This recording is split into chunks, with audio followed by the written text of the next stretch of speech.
ng Subpina, sabi ko sa kanila, maubusan ng papel ang Pilipinas, kakapadalan nyo ng Subpina sa akin. Kasi kahit 100 truck pa ang yatid yung Subpina sa bahay ko, hindi ako mapipigilan magsalita ng mga punyetang magnanakaw ng mga politiko na yan. Di ba?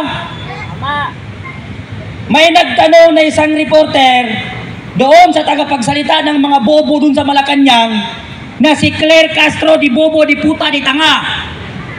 Tinanong siya ng media, sabi niya, Claire Castro di bobo di puta di tanga di aksong ulol di bayadan ni Bongbong Marcos. Ano ang masasabi mo? Sabi niya sa nangyayari sa bansa. Sabi niya, hindi kita masasagot. Napakabisi ng Pangulo, napakaraming ginagawa ng Pangulo, napakadami niyang gustong gawin sa bansa para ito ay mapaunlad, para ito ay mapalawak. Claire Castro, di bobo, di puta, di tanga, di putang ina mo. Sinasabi mong ginagawa ng Pangulo mo, pinapaganda niya ang Pilipinas. Hindi mo ba nakikita na bumabagsak na ang Pilipinas dahil sa baha o sadyang bobo ka lang, Claire Castro, di puta, di ulol?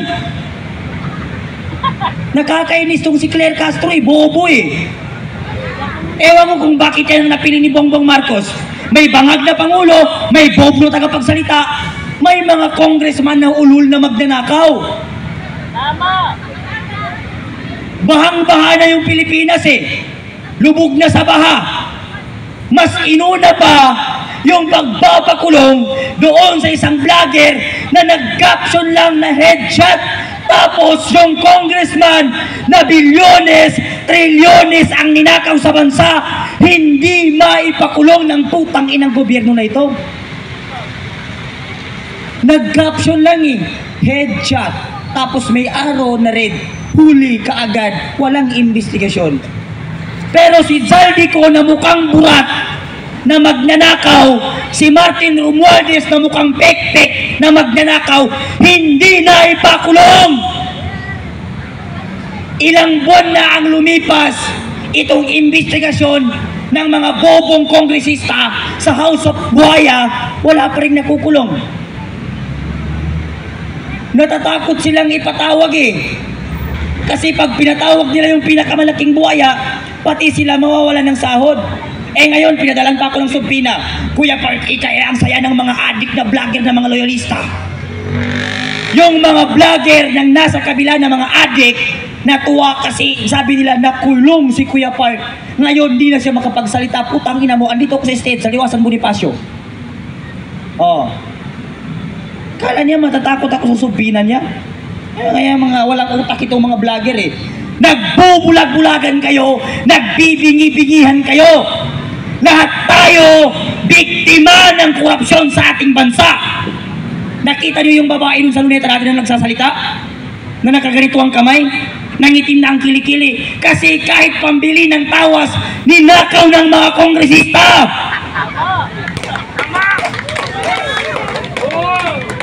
Napanood niyo yung babae na maitim ang kilikili na nakaganyan?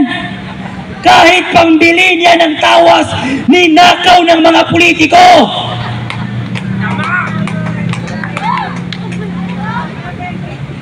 Sana maisip ng bawat politiko na sa bawat piso ninanakaw ninyo, pangarap ng bawat Pilipino ang pinapatay ninyo.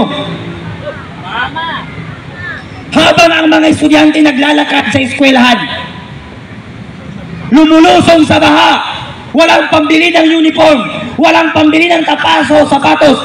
Si nanay, si tatay, nagtatrabaho ng 24 hours para may pambaon ng kanilang anak, para may pambili ng school supply, para may pambayad sa school. Sa kabila ng paghihirap ng bawat mamamayang Pilipino, meron palang mga Pilipino, meron palang mga pamilya, meron palang mga politiko na nagpapakasarap at nagpapakanasa sa pera ng bawat Pilipino. Tapos sasabihin ni Jela Alonte na magnanakaw, wala akong utang na loob sa Pilipinas. Gago ka, Jela Alonte. Ang politiko at anak ng kontraktor na lumulustay at tumakain sa pera ng taong bayan. Gago, tanga, inutil. Sasabihin mo wala kang utang na loob sa bawat Pilipino. Yang pambili mo ng napkin mo, yang pambili ng bra mo, panty mo, pera at pawis ng bawat mamayang Pilipino. Tapos sasabihin mo, wala akong utang na loob sa mga Pilipino kasi nasa political dynasty ang pamilya ko. Pinagyayabang mo pa sila alonti ang kapal ng mukha mo. Sobrang kapal ng mukha mo. Yang pambili mo ng napkin, hindi pera mo at hindi pera ng tatay mo. Pera at pawis ng mamamayang Pilipino. Yang si Claudine ko, isa pa yung gago na yan. Gaga na yan. Ang lakas ng loob pumunta ng ibang bansa, naka-private jet ang mga anak ng kontraktor.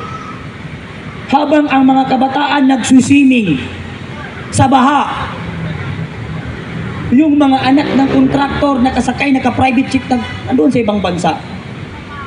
Ngayon, ahayaan ba natin na dumating ang December na ito na gamitin ng mga politiko at anak ng mga kontraktor sa selebrasyon, sa bakasyon nila, pambili ng ligaro ay pera at pawis ng bawat mamamayang Pilipino? Kaya ngayong darating na October 12, magkaisa tayo, magsama-sama tayo sa Liwasan Bonifacio. Yung mga tao dyan, yung mga tain nyo, ilagay nyo sa silupin. Pati tain nyo, dalhin nyo na. Para makita natin mga kongresman, itap natin ang mga tain natin sa kanila.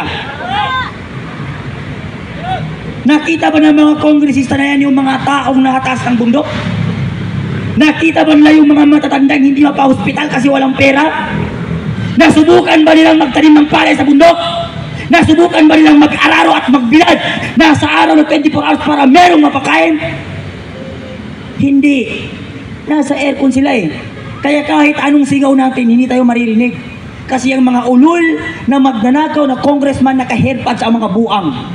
Sana pag kumain sila Saldi ko, Martin Romualdez, lahat ng politiko at anak ninyong mga magnanakaw kayo, mga yawa kayo, mga hampas lupa, mga insekto, mga putang ina nyo, sana mabilaukan kayo. Ito ang last banat ko sa mga loyalistang adik. Etong mga loyalista, utak hipon. Naghalo ang tae pati utak na hindi nila kayang paghiwalayin ang tama't mali. Pinipilit nila na magaling daw na Pangulo si BBM, pero hindi nila nakikita na lubog na ang Pilipino sa baha. BBM is the best president. Buang kang loyalista ka. Ninanakawan ka na nga pero hindi natin masisi. Bakit? Pangulo nila bangag. Natural, ang isang bangag na tao, susuportahan niya bangag din na Pangulo. Ang isang lasinggero, ang hahanapin niya yan, isang lasinggero rin. Ang isang lasinggero hindi makikipagkaibigan sa isang sabungero.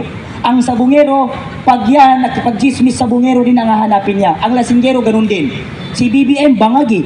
Kaya lahat ng supporter niya, bangag din. Yung mga vlogger na nagpapakalat na ako'y nakulong, eto kayo, fuck you. Fuck you. Malaking fuck you, ulul. Magsama-sama kayo magsampa ng kaso, mga gago. Mga vlogger na hampas lupa, insekto, mga adik at mga yawa. Mga mukhang buhat. Kala ninyo mapapatahimik ninyo kung mga hunghang kayo? Tapos ang lakas, paglabas ko sa CIDG nung Lunes, kasi inimbestigahan ako nung Lunes. Dahil sa lighter na yan, putangin ng lighter na yan. Paglabas ko, tumawag ang TV Patrol, Kuya Park, pwede ka ba naming ma-interview?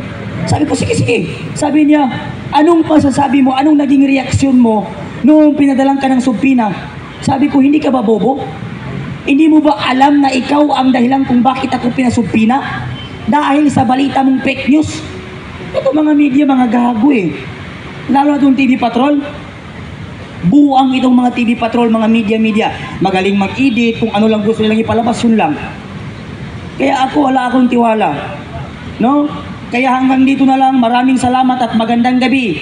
Bayan, fake news.